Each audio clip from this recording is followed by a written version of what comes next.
It's day one. We're leaving our hotel and we're going to the racetrack. Hopefully in time for a driver's meeting.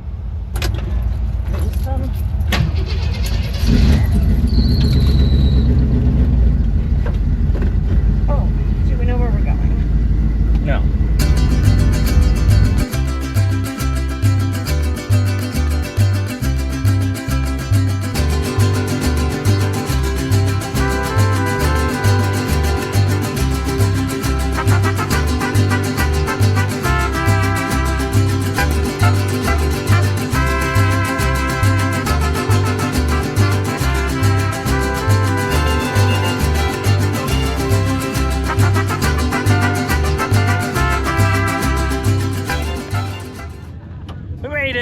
And I got a shirt, so that's pretty cool.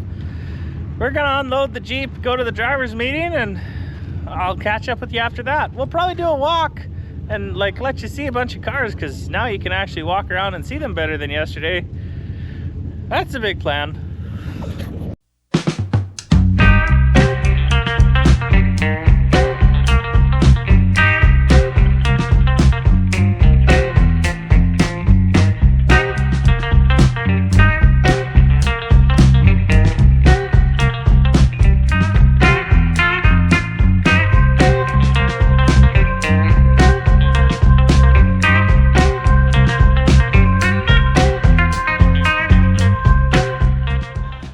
Our class has been called and we're gonna go line up and race, I guess. I'm not expecting great things by any means, but I think we can go down the track at least, so that's mostly what we're going for. Right on, guys. You know, some of these racers are going to be going to get their friends in the road and next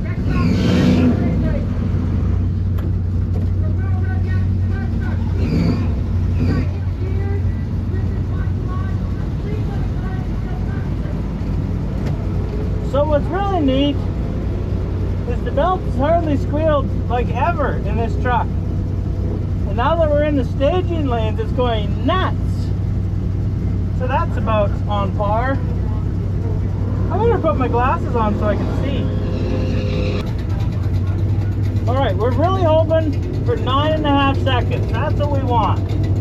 If we could get 9s all week, that would like exceed the goals. If we could get like finish the week, that would meet the goals.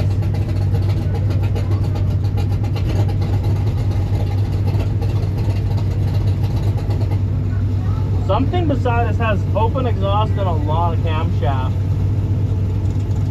All right, we are lining up next to something really old that I don't actually know what it is, but it sure is cool.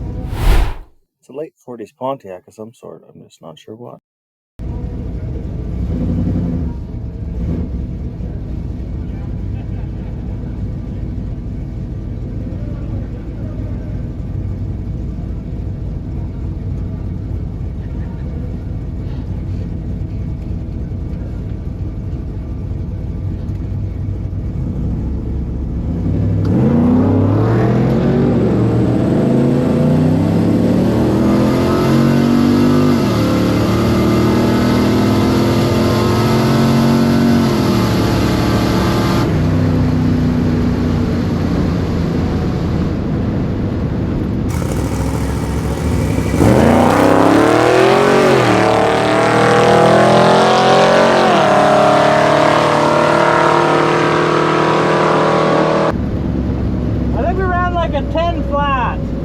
Not enough mile an hour. We gotta pull that muffler off.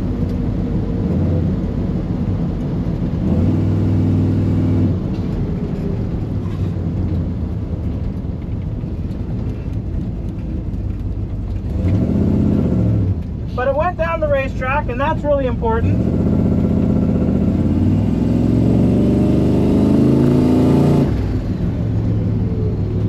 I did not see what kind of boost it made. But everything's fine, because we've now started Miles of Mayhem.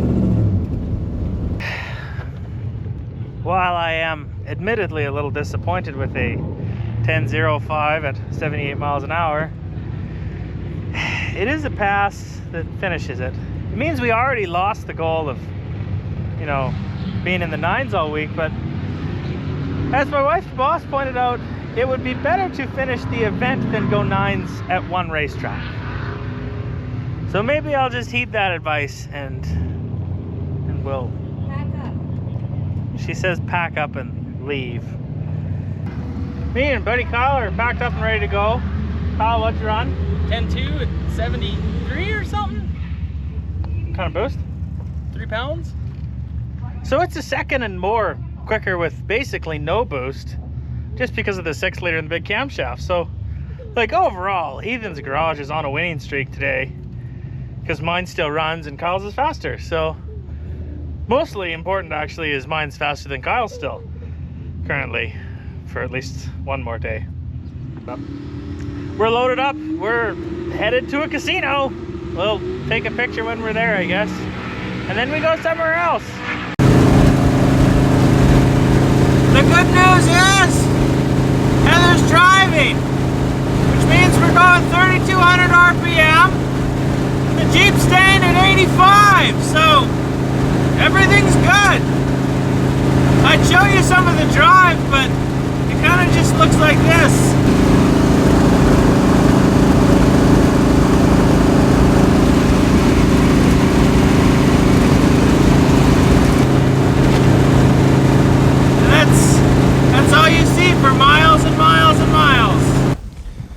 We have officially completed day 1 by arriving at our hotel in Edmonton. It says right on the sheet, you completed day 1.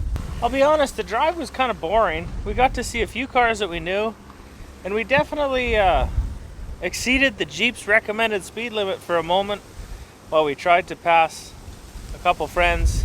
The good news is we almost crashed into them and killed us both, so we could get these pictures.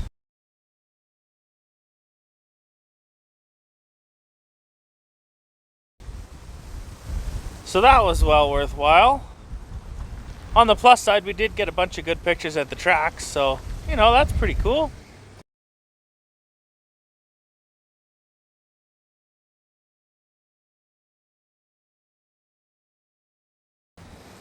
Other than that, this is end of day 1. We're reasonably content.